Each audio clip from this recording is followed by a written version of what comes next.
Hi, this is Shannon, and I'll be reading you selections from the Sandwich Enterprise, dated August 15th, 2025. Weather for this weekend is Saturday, high of 81, low of 63. Sunday, high of 82, low of 67. Saturday is sunny, and Sunday is mostly sunny. Our first headline is School Communication Accessibility Issues Lead to Formal Investigation by Taylor Frizzetti. Megan Keegan of the Sandwich Commission on Disability spoke on a formal investigation into the district handling of communication accommodations for those with disabilities during a school committee meeting held on Wednesday. I am here tonight to publicly express my concern about the town's ongoing inability to make our school district and town communications fully digitally accessible for parents, residents, and the public, Keegan said. She said that the concern was brought to the attention of the town superintendent and the school committee over 2 years ago, and it still remains unresolved. No action was taken to ensure access, Keegan said. There was no other choice but to file a complaint with the U.S. Department of Education's Office for Civil Rights, requesting a formal investigation into Sandwich Public Schools regarding communications for people with disabilities and our right to full, unfettered access to all communications. Keegan said that the U.S. Department of Education has now opened a formal investigation that will require the town and the school department to commit staff time, hire legal counsel, and likely bring outside experts in to audit and fix accessibility issues. She said that because these issues were not addressed over the past 2 years, these steps have now created an unnecessary and avoidable financial burden on the taxpayers. Keegan said that approximately 20% of our population self-identifies as living with a disability, yet only about 5% have a visible disability. I would ask you to look around here and consider how many people here tonight have a disability. How many of your coworkers? How many of your friends? The truth is you will never know because there is no requirement to disclose, she said. There are, however, state and federal requirements under the American with Disabilities Act for public entities to provide full access to all residents in all forms of communication. She said that these communications include accessible emails, meeting agendas, school and town social media pages, websites, apps, and any other electronic transfer of information. Leslie Dominguez Santos said that she heavily relies on the communications from the schools because her children are not very communicative. She said that unless she goes digging in her children's backpacks, she will not see the letters that are sent home. Dominguez Santos said that she enjoys the photos that were sent out by teachers and the superintendent, but she suggested that they include descriptive captions for digital reading devices. She also mentioned that digital readers cannot read charts, such as school supply lists in a grid format, and suggested that someone from the school should call families with information. Everything needs to be accessible, and as a parent, I rely on information from the schools, and other parents should be able to have the same access that I have because I am able to read it and see it, she said. Although the committee did not directly respond to the comments made during public comment per policy, Superintendent Joseph P. Marusak briefly spoke on the matter during a discussion on the strategic plan. I am in complete agreement with the points that were made, he said. One of the strategic initiatives that we will be adding to the strategic plan is around digital accessibility. Our next headline is DPW Fire Substation Project Unlikely to be on Fall Town Meeting Warrant by Taylor Frizzetti. A discussion on the proposed Joint Department of Public Works, DPW, and Fire Substation Facility caused some tension during the Select Board meeting held on August 7th. Assistant Town Manager Heather B. Harper said that the Public Works Director, Paul Tilton, Fire Chief John J. Burke, and the design team had a good discussion on the topic during the last Select Board meeting. We talked with Weston and Sampson, KBA, and Pomeroy about moving forward with some meeting with the users, Paul and JJ, to take a look at the programs as they were recommended, what reductions in program could be made without completely altering the intended purpose of the use. as well as taking a look at any other issues that we might be able to identify to reduce cost, she said. Harper said that they will be scheduling these meetings shortly and the group will provide a report on their findings. Additionally, she said that the team will look into what splitting the project would look like. She said that one of the most valuable aspects that came from the conversation was discussing how to gain feedback from the Select Board, Finance Committee, and the community at large. The design team thought that we should consider having some focus group meetings, so when we have the additional information together, maybe find a day or a long afternoon and put some small groups together, mixed groups, without quorums, of course, and really give the appointed and elected officials an opportunity to dig into the questions that they have, Harper said, adding that the feedback from the focus groups will be presented to the Select Board. That was their recommendation. That wasn't something that we came up with, but they really felt strongly that we weren't getting the type of feedback that would help them in the design process to scale things back, Harper said. Select Board member David J. Sampson asked if the goal is to have the project on fall special town meeting warrant. It's going to take several weeks to get that feedback back from the design team, Harper said. It was the intent to try to meet a fiscal year so that we are moving forward with design in 2025 and 2026 so that your cost escalation doesn't roll over into another year. But given the community dialogue, which is completely appropriate, it doesn't look like that's a reasonable expectation. Select Board Chairman Charles M. Holden noted that he'd still like to see the project go before town meeting in the fall, but we have to get these groups together and move the ball forward. Vice Chairman Robert J. George said that he has not changed his mind about splitting up the project, with the DPW being built first. I can't see, for God's sake, how the townspeople are going to approve $58 million. So if we split it, let's get the DPW done, and then we can look at the fire station building after, George said. He said that he spoke with Fire Chief John J. Burke, and that he has some ideas regarding what can temporarily be done with the current fire station, which may give a bit of more time while a permanent solution is in the works. Splitting the project is not going to save money, Holden said. I am surprised, just based on where it's coming from, that you would want to do the DPW first, Select Board member R. Patrick Ellis said. I wouldn't want to make the decision, I think we should do the DPW first, and then put people at a greater risk. We are talking about public safety here. He said that the matter is comparable to the town spending $33 million to build the Oak Ridge and Forestdale schools. The cost of the capital to build Oak Ridge and Forestdale at the time was bigger than our annual budget, Ellis said. It's wrong to give people the impression that somehow they're going to live here in this community and they are just going to escape this cost, because it just doesn't happen. Once we divide this, we are doing fire first, Ellis said. George said that he was disappointed in Ellis. I said several times, let's talk to the fire chief. Let's see if he has any ideas. Not one of you even wanted to talk to the fire chief, George said. He suggested that the only reason why the projects have been combined is because you think the fire department is going to carry the vote for the highway building. How do you think a department head reacts when a Select Board member individually calls them? Town Manager George H. Bud Dunham asked. What does this say to in the town charter? The Board of Selectmen is not to speak with town staff, ever, ever. How do you think that makes the chief feel? Dunham asked, clearly frustrated.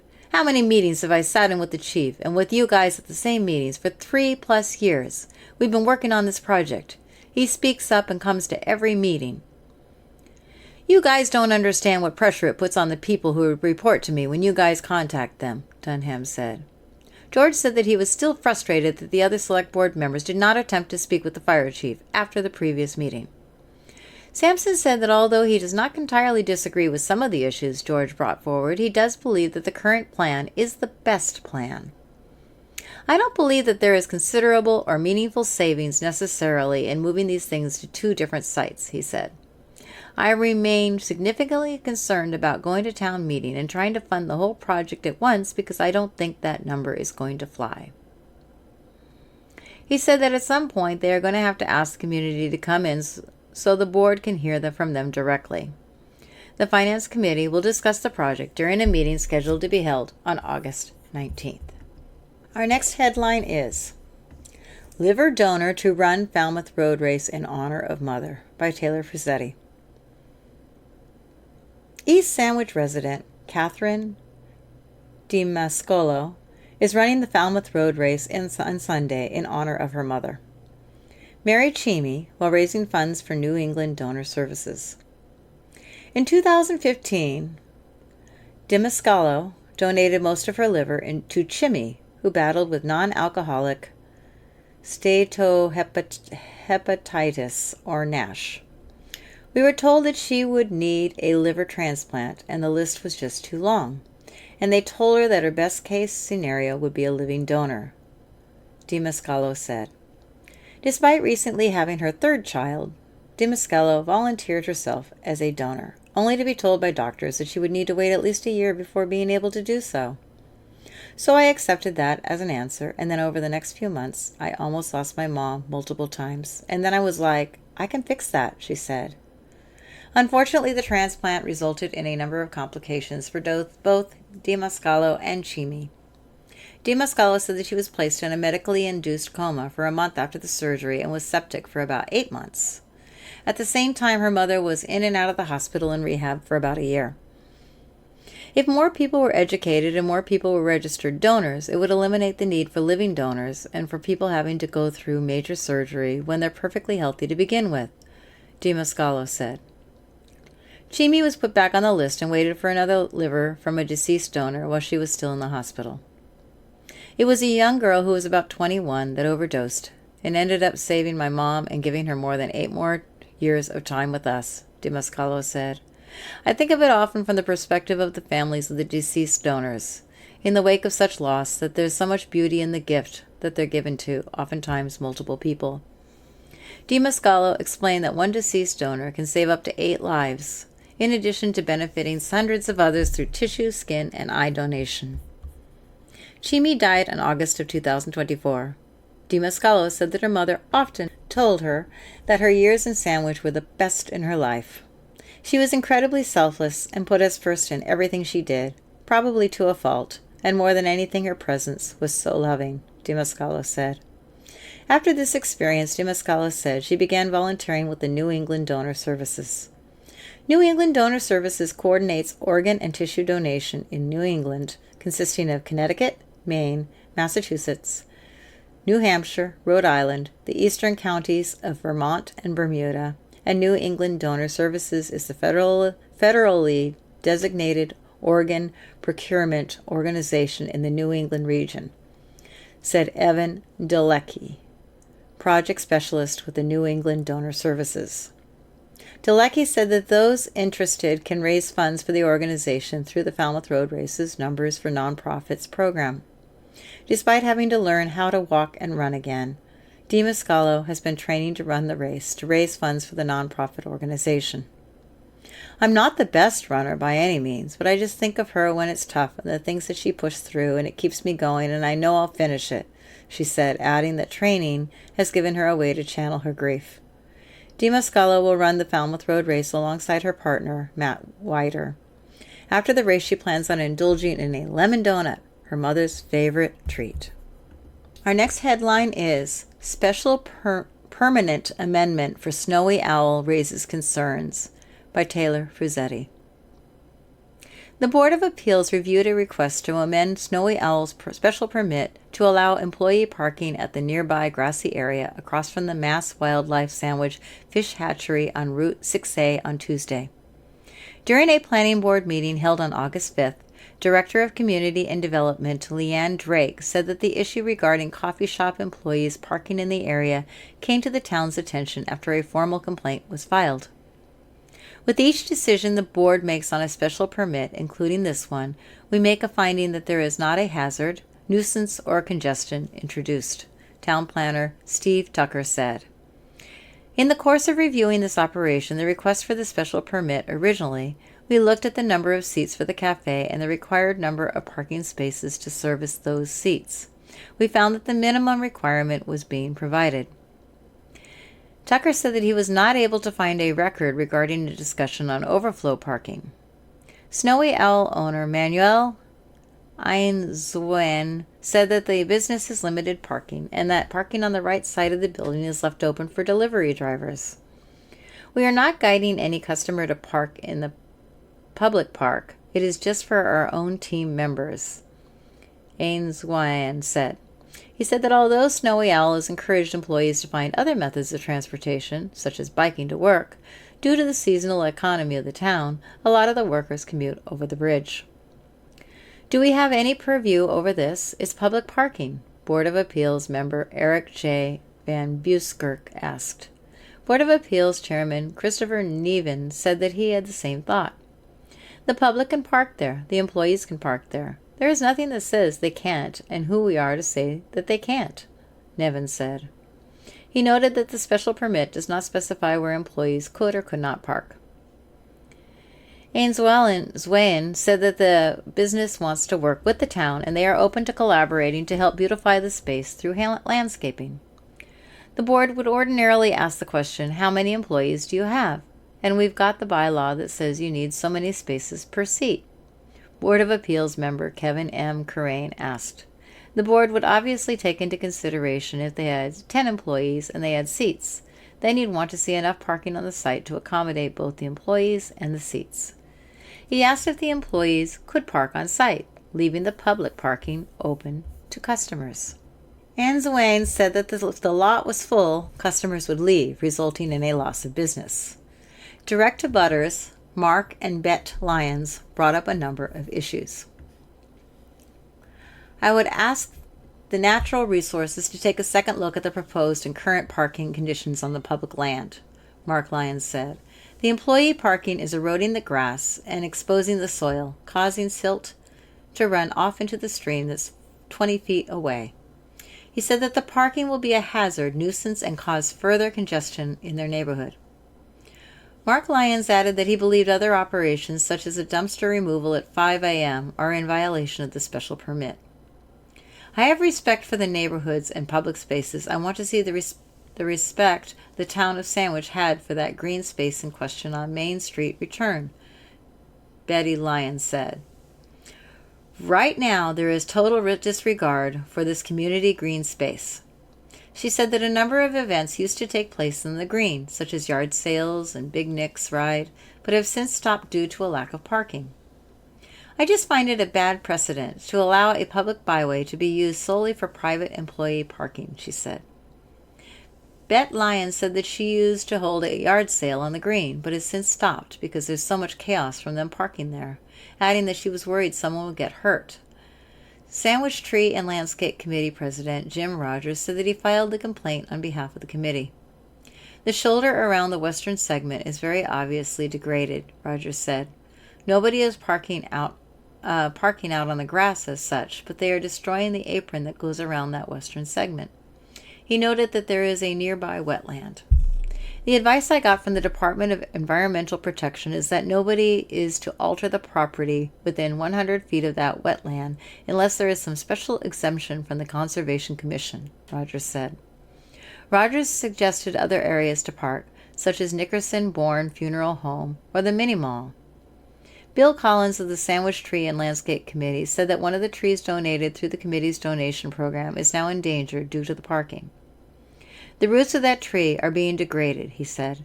I know it's only one tree, but there are lots of other trees that are also being degraded because of parking off the pavement, he said.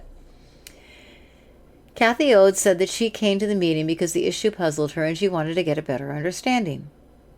There are public byways. These are public byways, so how would the town decide who can park on public streets? She asked. Ode says that she has seen the building transform from a sad little rundown antique store to a wonderful, vibrant place that attracts visitors from across the Cape. They are such a benefit to our town, and I feel like they've been really good neighbors, and we as a town should be welcoming and appreciating the small businesses that we have, she said. Board of Appeals member Kevin M. Currain asked if anyone had asked the Select Board about putting up no parking signs. Bet Lyons said that she did ask the selectmen, who told her that because it was coming before the Board of Appeals, they did not have a say on the matters of the meeting. Currain said that the Select Board has the authority to approve no parking signs. He added that the Town Engineering Department or the Department of Public Works could determine if fencing could be installed to deter cars from parking on the shoulder. The board voted to close the public hearing. Deliberations will take place on Tuesday, August 26th. Next headline is Select Board Approve of Temporary Centerville Pie Company Sign by Taylor Frizzetti. A request for a temporary sign raised a number of questions during a Select Board meeting held on August 7th. The Select Board approved of having a temporary banner for Centerville Pie Company erected at the intersection of the Jan Sebastian Drive and Route 130 through December 31st. We are motioning for that temporary banner that was out there without prior approval, and I am sorry about that. It was put up there by my mother, and I have been here on the job to fight for it to be approved and legal by the town standards, said Devin Broadley, Vice President of Centerville Pie Company and son of co-owner Kristen Broadley. Broadley said that the sign has resulted in triple, if not more, business, and noted that it is a hard area to garner foot traffic. We are the only business that deals with perishable goods down in the industrial park, which makes signage on the main road vital, Broadley said. The company requested a 14 by 4 foot banner to be on the corner of the intersection until the end of the year, as the town is working to modify signage bylaws. He said the 2 smaller signs placed in the area frankly don't help, due to the speed limit in the area making it difficult to read a smaller sign while driving by. I understand there is hesitancy to approve and set kind of a precedence for a banner like this, and to that I would say that we have been granted permission by the landlord of that property to have it on private property opposed to town property. So I think that would limit any pushback you get from other businesses in the park, he said. Ultimately, I think the town's sign bylaws are slightly outdated, and I think the town has recognized that. He said that they are requesting a temporary banner until a more permanent solution can be put in place as the town reviews bylaws. Our hope is to reduce clutter and sign pollution by allowing businesses to have larger, aesthetically pleasing signs to residents and visitors that can easily identify locations, Director of Community and Development Leanne Drake said in an email to the Enterprise. Select Board member Shane T. Hochter asked Broadley to clarify if the request is to put the sign on town or private property. I'll take what I can get, but the private property is the ideal situation because I think that is a better compromise for myself and the town, Broadley said. We initially had it up on town property, which puts the building inspector in a very tough position, whereas when we set it back beyond 10 feet on private property, I think we had a little more ground to stand on with it being there, having permission from the owner of that lot. If this sign is going on private property, we are not in a position to issue permits or authority for people to put up signs on private property, Select Board member Dave J. Sampson said. Hochter noted that he believed the proposed sign exceeded the town's size limits. The bylaw currently reads that a single business on a single lot cannot have more than 2 signs, either attached to the building or freestanding with the combined area of not more than 16 square feet. Individual businesses located within plazas or shopping centers shall be allowed a wall sign having a total sign area of 1/2 square foot for each lineal foot horizontal length of the facade of the building. The length of the sign shall not exceed 3/4 of the length of the building and shall not project more than 6 inches from the face of the building, the bylaw states. The bylaw states that private signs on town property are prohibited unless a permit is authorized by the Select Board. Any sign shall conform in all respects to all other provisions in this section, the bylaw reads. Town manager George H. Bud Dunham said that if it were to go on private land, technically the board does not need to vote on the matter. If it goes on the private land as a temporary sign, it seems like the building commissioner is willing to basically sort of let it slide until the proposed changes to the sign code are put together if they are put before eventually town meeting, because that is a town bylaw, Dunham said, adding that if the town meeting does not pass the bylaw updates and the sign still exceeds the sign limitations, then it would have to come down.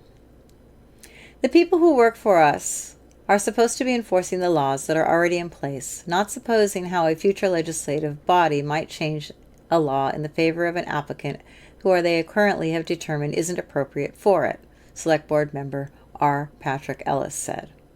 Sampson recommended that Broadley have the owner of the property retrieve a permit from the building department to put the sign up on private property. We kept it up there without permission, being asked to take it down multiple times because if you see in the bylaws, the max punishment is a $20 to $25 daily fine, Broadley said. We asked to pay the daily fine and leave it up because sales justified it. They eventually started putting the squeeze on us by saying it wasn't a permanent solution and we couldn't keep doing that. He said that the company would happily change the size of the banner to put it on town property. But these are people who work for us who are charged with upholding the law, Ellis said. So what you've done is presented a case of lawlessness, and after that lawlessness, you're coming forward to us wanting us to grant you the ability of acceptance for lawless behavior. If it needs to be worked in a couple of years through the sign code bylaw, town meeting will act on that, and there will be a law. It just puts the people working for us, in my opinion, in a very bad position. It is easy to say wait for a town change, but the bylaws haven't been amended in 30 years, and it's very easy to say when it's not your family's money to just go ahead and wait, Broadley said. Ellis said that although there could be improvements, the current bylaw was progressive at the time, and he attributes it to be one of the reasons why property in Sandwich is highly valued. This is a great area. There is no argument about that. But I don't see businesses flocking to the area, and I see them fleeing the area, Broadley said. I think a lot of that has to do with outdated bylaws that make it hard for businesses to succeed. Sampson said that although he hates temporary signs, he would support the company's temporary signs since that the bylaws are currently being reviewed and the revision will potentially be on the special town meeting warrant this fall. The board ultimately approved of the temporary sign to be placed on the town property. Next article is Town Neck Residents Hold Walking Tour by Taylor Frizzetti. Nearly 30 people attended a walking tour of the Town Neck neighborhood with the Town Neck Speed Limits for Safety Committee on August 8th.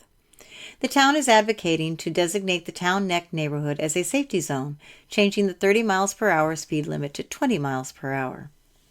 Attendees met at the corner of Shawnee and Wood Avenues and walked down Wood Avenue to Dillingham Avenue, then turned left down Dillingham Avenue to Freeman Avenue. They then headed right onto Freeman Avenue to Wood Avenue and up the hill, left onto Dillingham Avenue and right onto Carmen Avenue, back to the starting point. As the group made their journey, young people on bicycles whizzed by to meet up with friends. Beachgoers carried beach chairs, and parents carted sleeping children after a day in the sun. Ongoing construction and landscape work added to the hubbub of the neighborhood.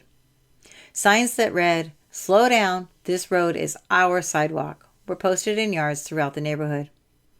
Town Neck resident Rita McCormack gathered the most signatures, approximately 30, for the petition in support of the change. For those of us that live down here year-round, it's amazing what's happened in this area, she said. In addition to that, all of the vegetation that's growing over, when you go to a stop sign, you can't see the cars that are coming. She says she often sees golf carts speeding down her road as well. Select Board member Charles M. Holden and State Representative Stephen G. Ciarhos were in attendance. Ciarhos said that the change will take engineering education and enforcement. He said there are a number of options to tackle the issue, such as continuing to fighting for a lowered posted speed limit, putting up yellow cautionary signs, and installing raised speed bumps. Setting speed limits is not just putting a sign up. It has to be done legally so that way the police can enforce it, Ciarhos said. It should be reasonable because traffic should move, but we want to do it safely. In addition to lowering the speed limit, Carl Lejeunesse of the Town Neck Speed Limits for Safety Committee said there are other improvements the group would like to advocate for, such as creating a stop or yield sign at the intersection of Dillingham and Freeman Avenues and painting lines at stop signs. Police Lieutenant John Manley said a speed limit sign was recently placed on Town Neck Road through a state grant. He said that the sign that is currently in place was borrowed from Water Street, and the department plans on applying for an additional state grant for a more permanent sign that includes a solar-powered battery. Ciarhos suggested that the neighborhood has come together to start a fundraiser to donate funds for additional signage in the town. Our next article is No Construction Date Yet for Rebuilding Captains by Taylor Frizzetti. The Gassios have experienced some delays in their efforts to rebuild Captain's Seafood Bar and Grill. A 4-alarm fire destroyed the restaurant known by the community as Captain Scott's back in May. Current owner George Gassios Jr. and former owner George Gassios Sr. said that they are working with the Department of Environmental Protection to remove the debris from the site. "There is nothing we can do unless this debris is removed," George Sr. said. So the DEP is claiming or assuming that certain chemicals, mainly asbestos, are on the site. He said that they have provided the DEP with over 200 pages of documenting the work that they have done on the building over the last 39 years, along with pictures and videos of the building. Additionally, he said that since opening the restaurant, there have been numerous improvements to the building and inspections, which have been documented by the building department. The town does the inspection, and nothing there is mentioned that asbestos has been used, and nothing there is in the inspection says no evidence of asbestos, so you cannot prove anything, George Sr. said. He said that they have already had an architect redesign the building and have spoken to multiple builders, but the focus for now is to solve this issue with the DEP.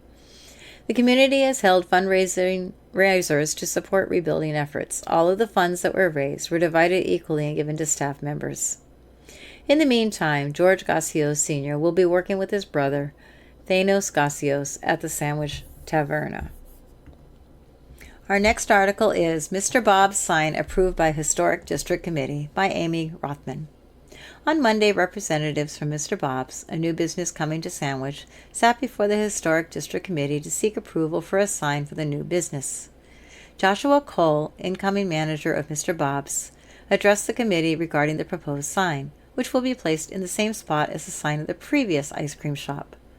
As committee members looked at pictures of the green and cream-colored wooden sign, he described it as something that would blend in like it's always been there. Following a similar aesthetic to other signs within the historic district of Sandwich, Cole called the design nice and simple with clean lines. The sign shown to the committee during the meeting advertises natural wine, cold drinks, good food, and soft serve. Overall, he emphasized that the new sign will be new but familiar, falling in line with the casual vibe that Cole has proposed with the new business. The board had few questions regarding the proposed sign and its appropriateness with historic district standards, and committee members joked about hoping to see the new menu for the business before a motion was made. Committee member Diane DeLeo made a motion to accept the design for the new sign, which was seconded by member Corinne Ritter. Previous enterprise reporting notes that in May, Mr. Bob's was granted an annual on-premises wine and malt liquor license from the state, granted by the Sandwich Select Board. The approval of the sign on Monday and Cole's appearance before the committee signified just the beginning of the journey for Cole and his team, as Mr. Bob's makes its way to Sandwich. Mr. Bob's is continuing work to open its doors on 66 Route 6A, which was once the home of Ice Cream Sandwich for years. In previous reporting, Cole emphasized that we know this space represents something pretty special in town, and we want to carry that torch in a new light and new generation. Upcoming meetings. North Sagamore Water District, Monday, 10 a.m., parking meeting point, former Hoxie School parking lot. Select Board, Thursday, 7 p.m., Town Hall. Next article is New Online Platform Offers Senior Support in Ways Beyond Finances by Saya Daga. When Henry Quinlan and Emma Charon serendipitously met 6 weeks ago at a restaurant in Nashua, New Hampshire, they did not know that this meeting would lead to a business art partnership aimed at improving the lives of seniors across the country. And yet 6 weeks later, here they are. Quinlan, 85, first began traveling around New England to speak at senior centers 7 years ago. He retired from the Omni Publishing Company in 2024, and in the years leading up to his retirement had been looking for something new to fill his time. When I slowed down at work, I was looking for something to do, so I decided to teach a course. Someone told me to go to the senior centers and teach them how to self-publish their books. So I did, and the second talk I gave, someone said to me, "The audience liked you. What else can you talk about?" I gave it some thought, and then I started talking about building a life that has meaning and purpose for you in retirement, and it took off from there. Now I've made talks on 7 or 8 different topics. The topics of his talks are wide-ranging, spanning from artificial intelligence for seniors to how to find purpose in retirement. These presentations have led him all over New England speaking at senior centers. That has often brought him to the Cape, and more specifically to the Mashpee Senior Center. Quinlan sees his work as filling a gap of information facing seniors after they retire. There's a real need for good information about retirement. 99% of the information out there is financial, and so many people are really unprepared for the emotional challenges, he said. You have 200 hours a month to fill, and that becomes a daunting task. So there are a lot of issues that no one really thinks about as they go into retirement. There's always the initial emotional rush of, oh great, I'm going to travel the world, and all that. But at some point, generally after a year or two, you say, okay, now what? Quinlan was looking for help marketing his talk to senior centers and assisted living facilities when he met Sharon. A recent graduate of University of New Hampshire with a degree in communications, Sharon not only fit what Quinlan was looking for, but also recognized the broader potential of Quinlan's work. The message behind that work, providing seniors with tools to improve their lives, resonated with Sharon. I'm extremely close with my grandmothers.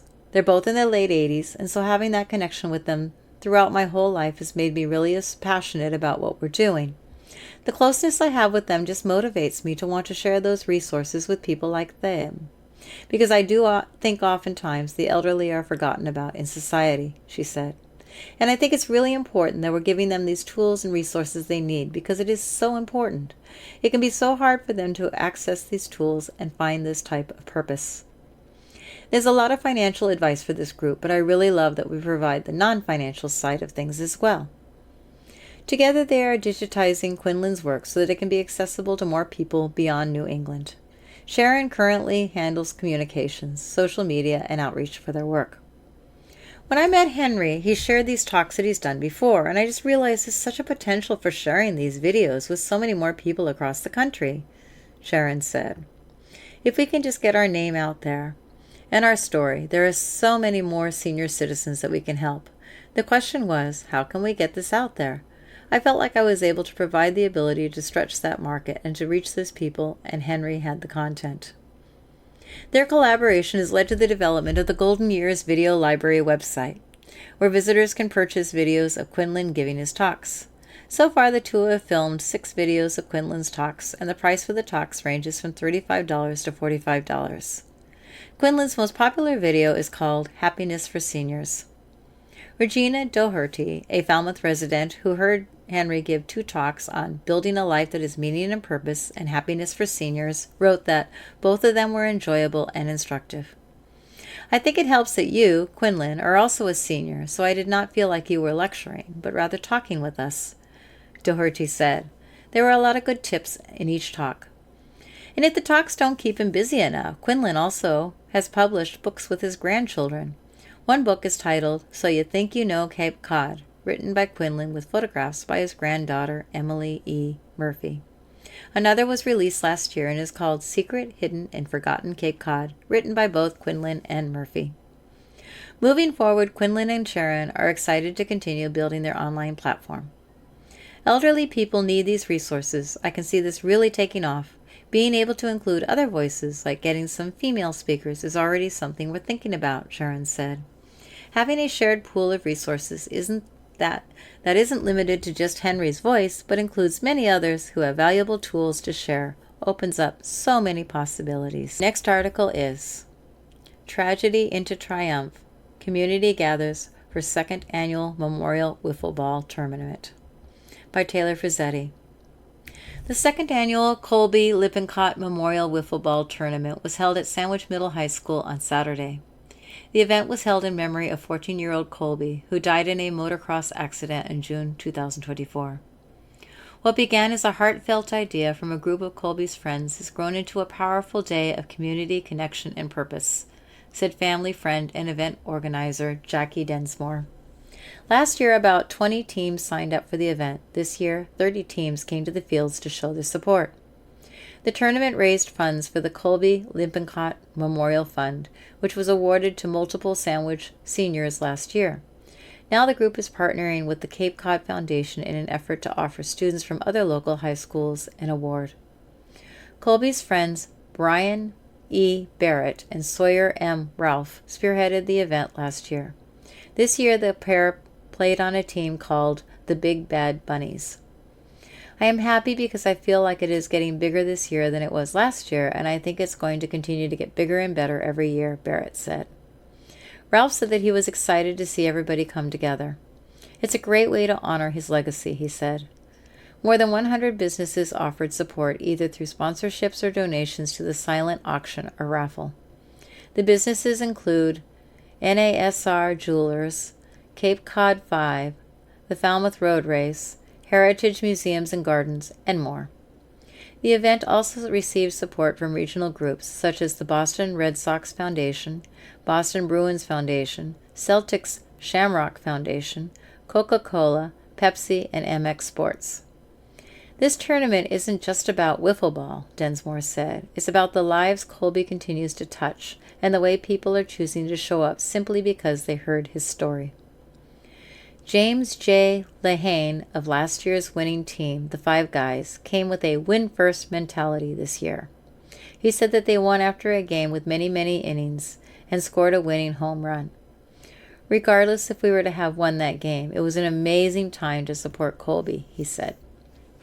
During the opening ceremony, State Representative Stephen G. Ziarhos presented a check for $1,000 on behalf of Big Nick's Ride for the Fallen. In his remarks, he said that the Lippincott family and supporters were turning tragedy into triumph. During the event, participants were able to share their emails to get updates on Colby's Law, a proposed bill that seeks to create unified safety standards for motocross and BMX tracks across the state. I am forever thankful to Colby's friends who began this legacy in this name, to the incredible team of Colby's Angels who pour their hearts into making it possible, and to the local businesses whose generosity keeps going year after year, Colby's mother, Tammy Lippincott, said. This isn't just about honoring him, it's about educating people on the safety and the lack of safety on motocross tracks in Massachusetts. Too many riders like my son step onto tracks without the most basic protections.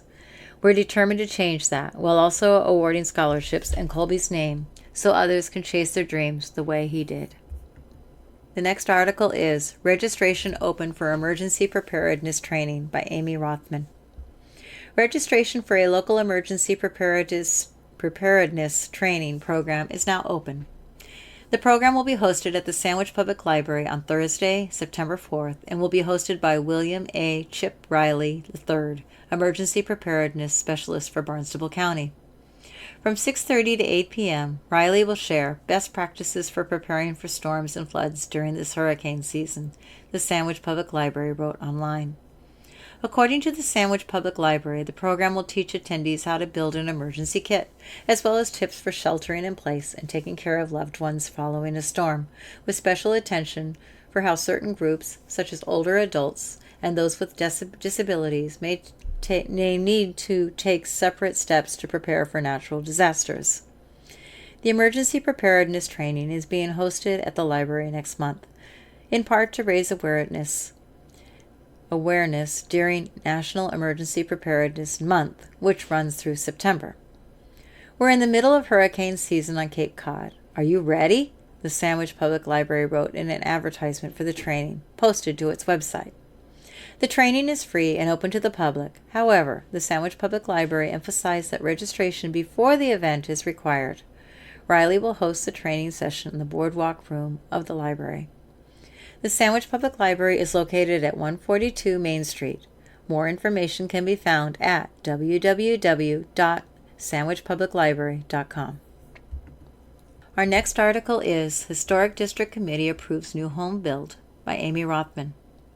During its meeting on Monday, the Sandwich Historic District Committee approved a certificate of appropriateness for the proposed construction of a 3-bedroom home at 23 Manor Drive.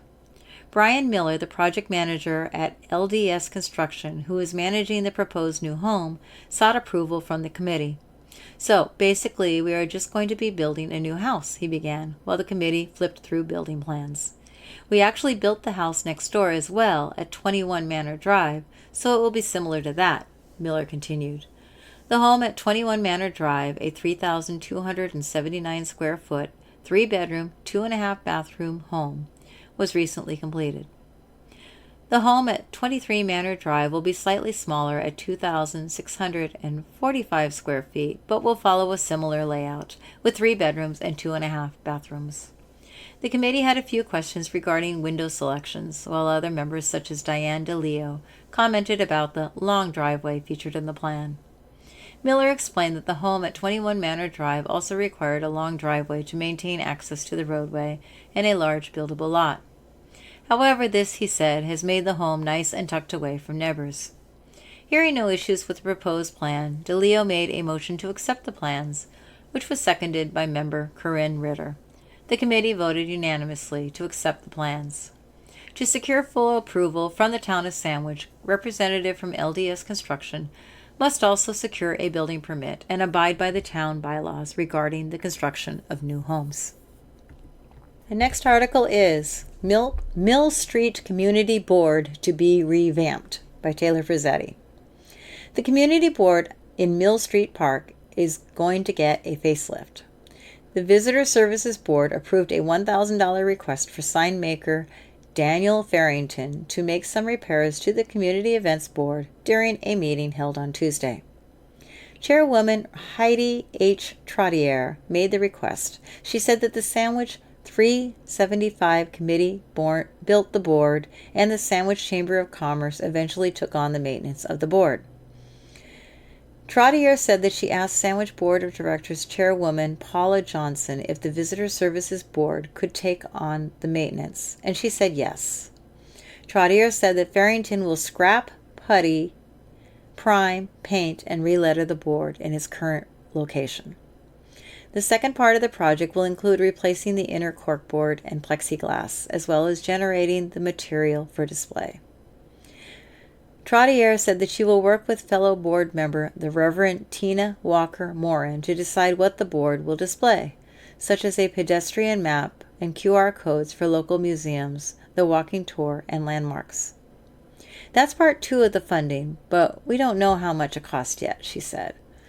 The board had also briefly discussed the possibility of creating an interactive map, modeled after one in Algonquin, Maine. The board approved of the $1,000 request for the initial repairs. Obituaries. William H. Johnson. William H. Johnson of East Sandwich died on August 12th. He was 84. No public services are announced at this time. Other obituaries. Kathleen S. Bard, 64, of Mashpee, died on August 5th.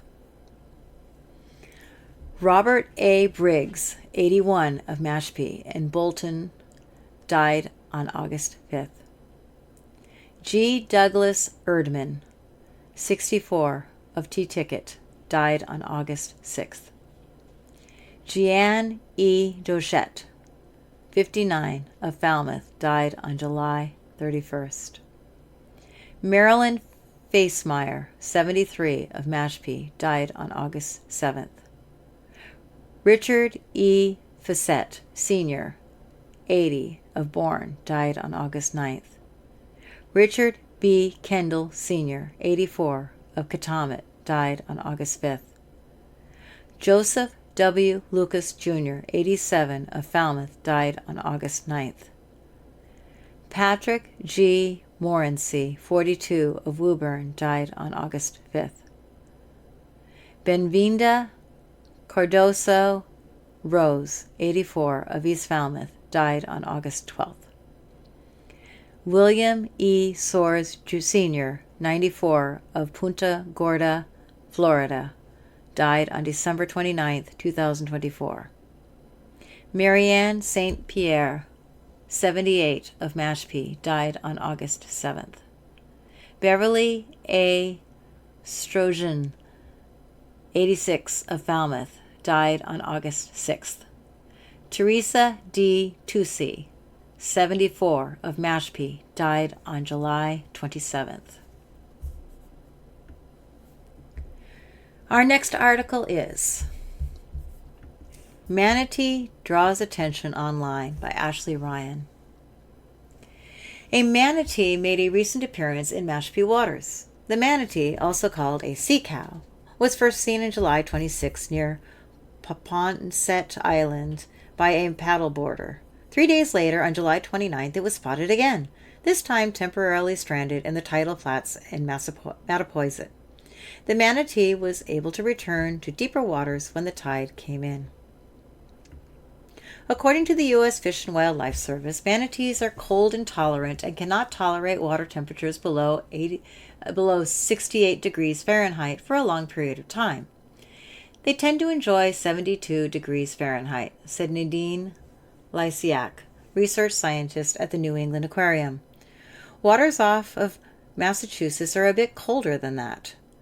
The sea cow is a herbivorous marine mammal that tends to eat seagrasses and aquatic plants.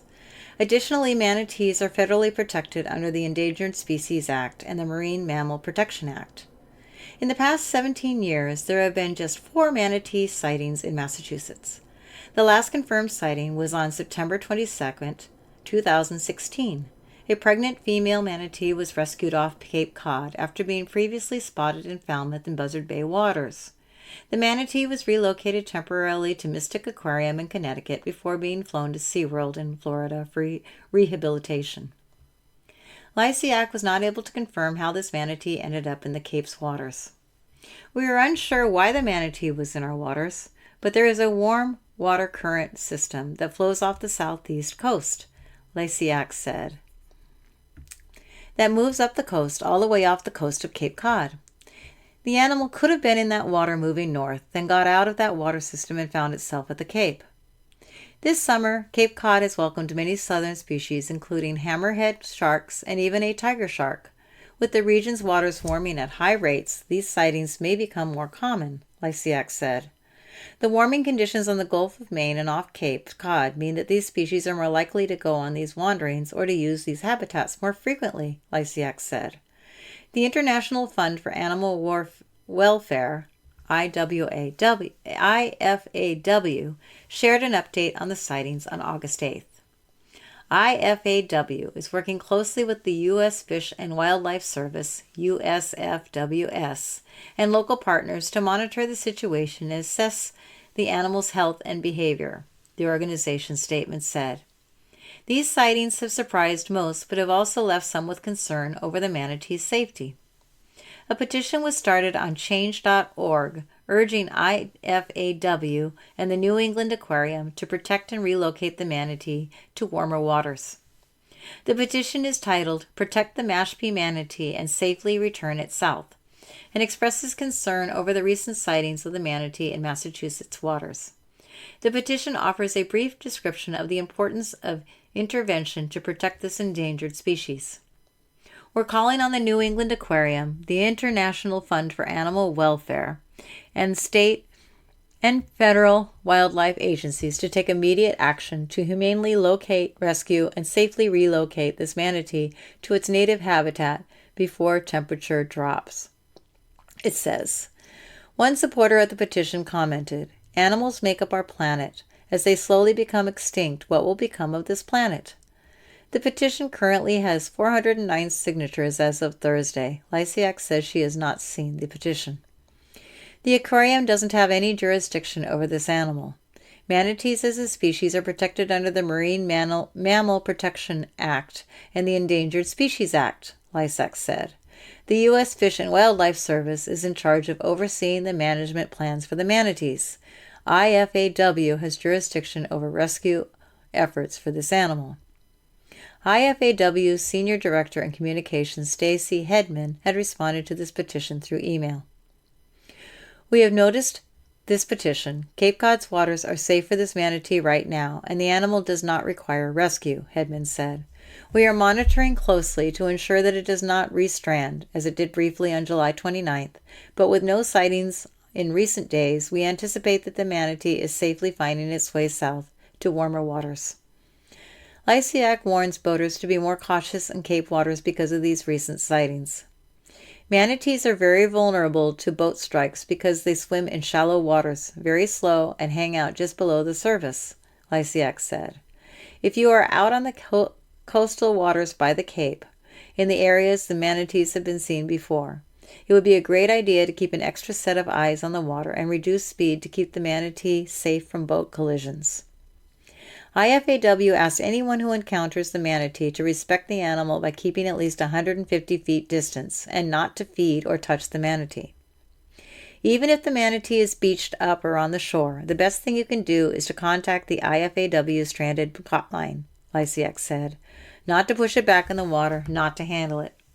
If you see a stranded or distressed manatee or marine animal, IFAW asks you to report it immediately by texting or calling their stranding hotline, 508-743-9548. The next article is Grant to Support Training for Local Clinicians by Amy Rothman. The Massachusetts Children's Alliance received a $75,000 grant, which will be used to expand services and the level of care from clinicians throughout the Commonwealth. The supportive grant comes from the Peter and Elizabeth Tower Foundation, which funds grants in New York and Massachusetts, focused on improving the lives of children and young adults. The grant opens up opportunities for funding local organizations, such as Children's Cove, a department of Barnstable County and the official Child Advocacy Center for the Cape and Islands. A statement from the Children's Cove issued on Wednesday notes that the funding has opened up an opportunity to train at least 30 clinicians statewide in a field of evidence-based clinician treatment called Child and Family Traumatic Stress Intervention, CFTSI. This critical training will expand access to timely, effective mental health treatment for children impacted by abuse, exploitation, and trafficking across the Cape and Islands, Children's Cove wrote in its statement. The statement emphasized the impact that the training will have on its clinicians, citing evidence from CFTSI research and its findings. CFTSI helps to reduce the immediate impacts of trauma and works to prevent problems like PTSD, anxiety, and depression from the developing. The statement from Children's Cove notes, even for children who have been through previous traumatic experiences, CFTSI has been shown to significantly reduce their trauma symptoms. The treatment approach also helps the parents and caregivers of children who have suffered abuse recover as well. Training will soon commence, according to representatives of Children's Cove, with a training cohort scheduled for October. In the meantime, Children's Cove is working to recruit 15 clinicians who will partake in the CFTSI training. As we continue to expand our mental health program, we are committed to ensuring all children have access to trauma-informed care in the region, Stacy Gallagher, Director of Children's Cove, said. Our partnerships with behavioral health providers across the Cape, Nantucket, and Martha's Vineyard allow us to ensure children have access to evidence-based treatment to focus on hope and healing in their lives. More information can be found at childrenscove.org. That is all that I have time for. This is Shannon, our reader, enjoying an absolutely spectacular Friday. The weather is just wonderful. And I'm hoping everyone has an absolutely wonderful week and stay safe and enjoy the Falmouth Road Race. Thank you so much. Goodbye.